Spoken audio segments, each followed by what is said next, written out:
Hello guys, welcome back and we are back with a new and brand new topic on science. So before starting, please subscribe to the channel and press the bell icon so that you get the latest update.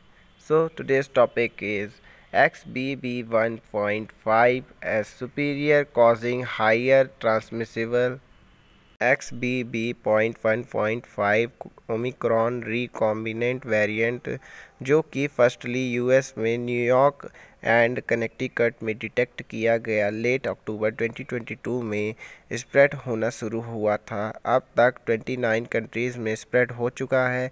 यह rapidly numbers में increase हुआ जो कि एक dominant variant बन गया है US की north east part of the country में।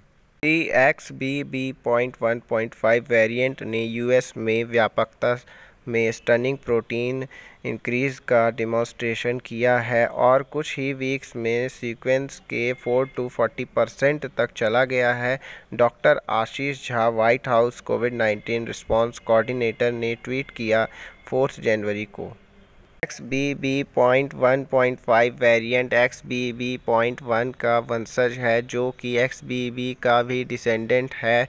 XBB वेरिएंट ओमिक्रॉन के 2 डिसेंडेंट्स BA.2 के रिकॉम्बिनेशन से बना है। यदि XBB एंड XBB.1 में पहले से ही high transmissibility and high immunity था तो XBB.1.5 variant specially immunity ability को बनाए रखते हुए और भी अधिक ट्रांसमिसिबल होता है।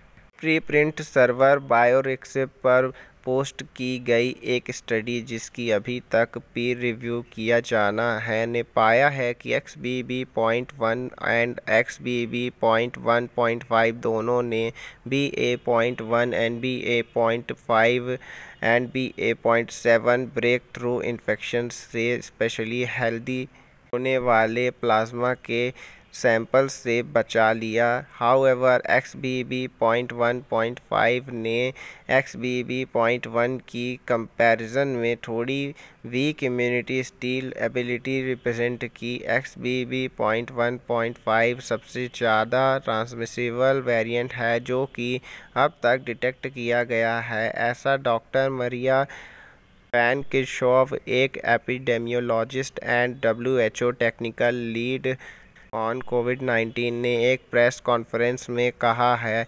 Reasons for high transmissibility of XBB.1.5 are the mutations with in this recombinant subvariant of Omicron।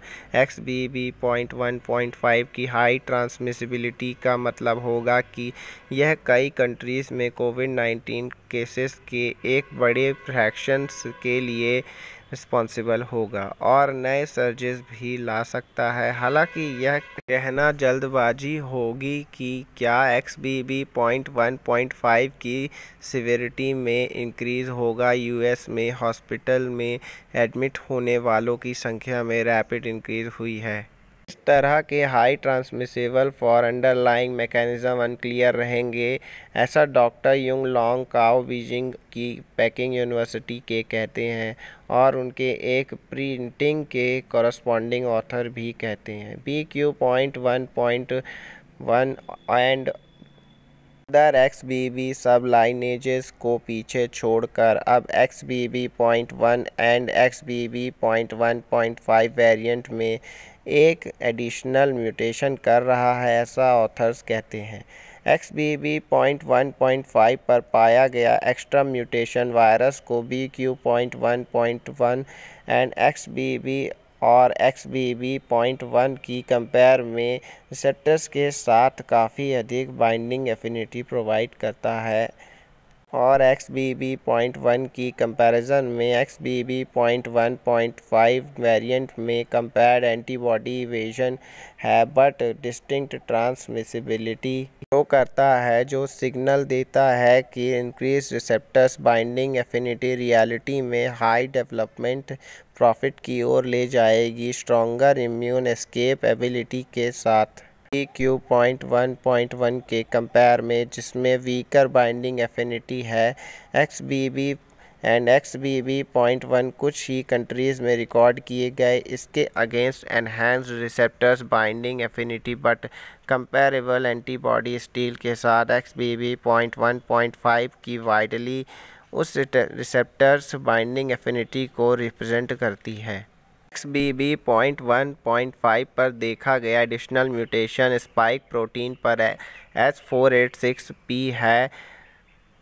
Fred Hutchinson cancer research centre के डॉक्टर जेसी ब्लूम ने कहा स्प्रिंग 2022 में F486V के साथ 486BA.4 एंड BA.5 साइट पर mutation के साथ emerge होने में मेजर वेरिएंट के लिए एक्स्ट्रा टाइम लगा और बाद में 2022 में F486S के साथ XBB.1 को भी ऐसा ट्वीट किया उन्होंने। XBB.1.5 में S486P म्यूटेशन स्पॉटलाइट में है। इसका रीज़न रेयरनेस है। एक अमीनो एसिड एनकोडेड होता है 3 न्यूक्लियोटाइड के द्वारा कोडॉन में और ऑलमोस्ट ऑल म्यूटेशंस में चेंज इन्वॉल्व होते हैं। एक न्यूक्लियोटाइड में 2 न्यूक्लियोटाइड में चेंज बहुत रेयर है। डॉक्टर विनोद स्कैरिया एक senior scientist Delhi situated institute of genomics and integrative biology CSIR-IGIB में वह ऐसा कहते हैं। यह समझना आसान है कि 486 साइट पर वेरिएंट के इमरजेंस में एक्स्ट्रा टाइम क्यों लगा। 486 पर म्यूटेशन ACE2 बाइंडिंग एफिनिटी को कम करते हैं, इसलिए वे एंटीबॉडी से बचने में जो प्रॉफिट प्रोवाइड करते हैं वह रिसेप्टर्स बाइंडिंग की कॉस्ट पर आता है, ऐसा डॉक्टर ब्लूम कहते हैं। 486 साइट F486S पर एक nucleotide change XBB and XBB.1 variant में भी देखा गया था, जैसा कि एक्सपेक्टेड था, जबकि F486S ट्रांजिशन ने XBB एंड XBB.1 दोनों प्रकार को अधिक इम्यूनिटी प्रोवाइड किया। बाइंडिंग एफिनिटी से कॉम्प्रोमाइज़ किया गया। XBB.1.5 वेरिएंट ने XBB एंड XBB.1 में देखी गई कम बाइंडिंग एफिनिटी को 2 न्यूक्लियोटाइड्स में S486P बनने के लिए परिवर्तित करके तय किया। S486P म्यूटेशन XBB.1.5 में केवल इम्यूनिटी स्टील कैपेसिटी में स्लाइट रिडक्शन का रीज़न बना। हालांकि S486P म्यूटेशन ने ACE2 बाइंडिंग को बहुत बढ़ा दिया, ऐसा डॉक्टर काव ने ट्वीट किया। प्रूफ यह है कि XBB.1.5 ने XBB.1 की कंपेयर में बहुत बेहतर डेवलपमेंट प्रॉफिट दिखाया है, जो बताता है कि रिसेप्टर्स बाइंडिंग एफिनिटी SARS-CoV-2 के स्प्रेड में एक बड़ी रोल प्ले करती है। तो अभी के लिए इस टॉपिक पे इतना ही गाइस। आरिगातो।